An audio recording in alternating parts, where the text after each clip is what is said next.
All right, hey there everybody. This is Dr. Erickson again, Dr. Buctha, Essential Motion Spine and Sport, and our lovely student Kiana. So now today we're going to talk about the wrist. So we showed one before on an elbow. Now we want to talk about the wrist.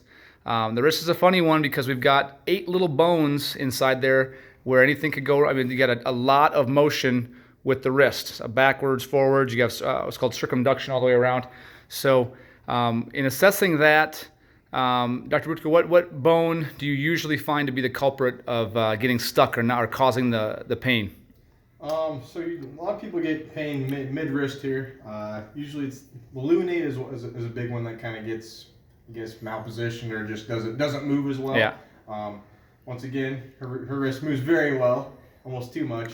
But a lot of times when you're just motioning through the wrist, you can kind of feel some of these carpals. A lot of times you have pain. So say if you're doing a push-up, and people kind of get in this position here, they say they can't fully get their hand there. Yeah, we usually find that in that wrist extension, that end range extension. Yeah. This way you don't see as many problems because we do stuff in front of us here. We're always pushing, we're compressing through there. Do you find it usually comes from an injury, like a fall on an outstretched hand, or from doing a lot of loaded like push-ups or maybe a bench press that it starts to get stuck or hurt with that? Yeah, you see a lot with just an actual acute injury where you actually put a force through the area, or just the repetitiveness of it. Okay. If you're going to put anything in one position, over and over again, you're probably going to cause some trauma to it.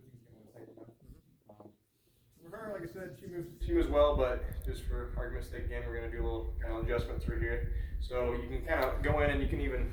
I'm just get a little closer. So he's feeling with his thumbs. There's two rows of 4 bones in there, and they all have to work together like little ball bearings to get the full motion. And if one's not in the right spot, it's going to stop that motion and cause you a pain. See how he feels? There's a little bit of tightness in one of them. But so you can do there's 2 different ways you can do it. You can kind of go as a kind of release technique, but you can kind of take it, find that area. You're gonna hold where it feels restricted, and sometimes you can just it lets go. If you hold a while, kind of like strain counter strain type of motion, or you can even. So you're talking more with soft tissue stuff on that one. Yeah, that's some of the ligaments around those, because there's a ton of ligaments that hold all those bones in place as well. Or if you just want to get that area moving, you can find the area that's restricted.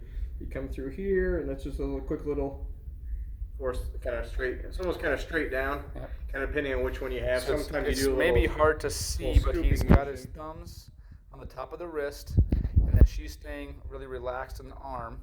And then as he comes down, he's getting a little bit of wrist extension with that movement, kind of snapping it into a little bit of extension.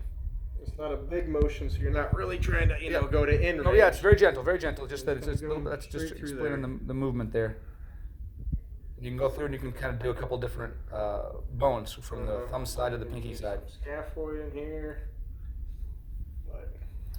Okay, so yeah, that's just some of the different joints of the wrist. There's lots of them. They all have to kind of work together to get this thing moving. So it could be anything on the thumb side from falling, scaphoid, or in the middle there more the lunate. So, but does your wrist feel okay now, Kiana? Can you move it? Yeah. Success. All right. Thanks, guys.